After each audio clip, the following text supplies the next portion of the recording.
Nous sommes à l'école de Lorry-les-Metz. Nous sommes 6 CE2 dans une classe double avec des CP. Je m'appelle Oscar. Je m'appelle Rose. Je m'appelle Maë. Je m'appelle Carole. Je m'appelle Andrea. Je m'appelle Kailona. Le livre que nous avons choisi, c'est Écoute la baleine sauter. Écrit par Elodie Chan. Pour elle écrit, le soir, elle est contorsionniste. Illustré par Anthony Martinez. À l'école des loisirs dans la collection Mouche. C'est l'histoire de Frida, une mouette liseuse qui habite sur l'île de bout de la terre. Un matin, en allant prendre son petit déjeuner, elle voit une agitation dans le port. Jonathan le goéland lui apprend qu'un bébé baleine est perdu dans le port. Il a perdu sa maman parce qu'elle a gobé des déchets plastiques. Sans sa mère, il ne peut pas survivre. Frida et son ami Lekni, un macareux, décident de le sauver. Vont-ils réussir? Frida, notre héroïne, jolie, tasse rouge sur le bec. Une mouette liseuse, oui, vous avez bien entendu, liseuse. Elle habite dans la gouttière, au-dessus du libraire. Curieuse, elle dévore les livres. Gourmande, pizza, crêpes et surtout courageuse. Lekni est un macareux court sur pattes, habite dans un trou de toiture. C'est un aventurier. Il sait se repérer la nuit grâce aux étoiles. C'est le meilleur ami de Frida.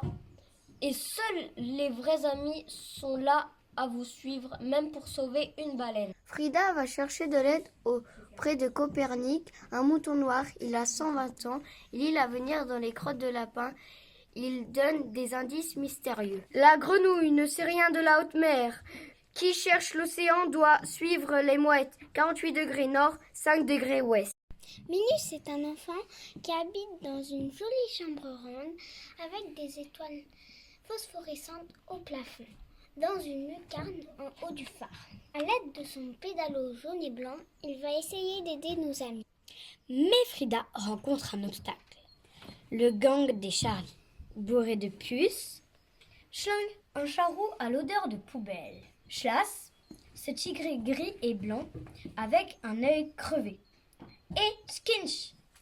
Tous les trois veulent se faire un pâté de baleine. Carlos Philippe Del Chero est un cacatoès à œil jaune, redoutable et redouté, descendant direct de Rackham le Rouge, terreur du Pacifique Sud, infâme des Caraïbes et compagnon de John Four Fingers. Il a un sale caractère. Je recommanderais ce livre parce qu'il est triste et drôle en même temps.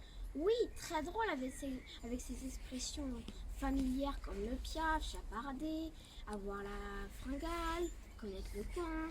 Oui, c'est drôle avec le personnage Copernic quand il lit l'avenir dans les crottes de lapin.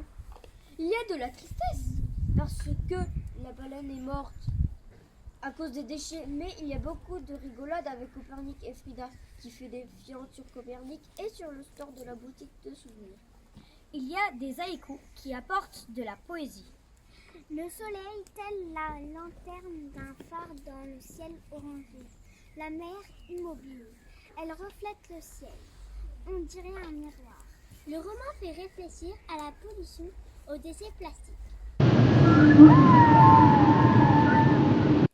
Mais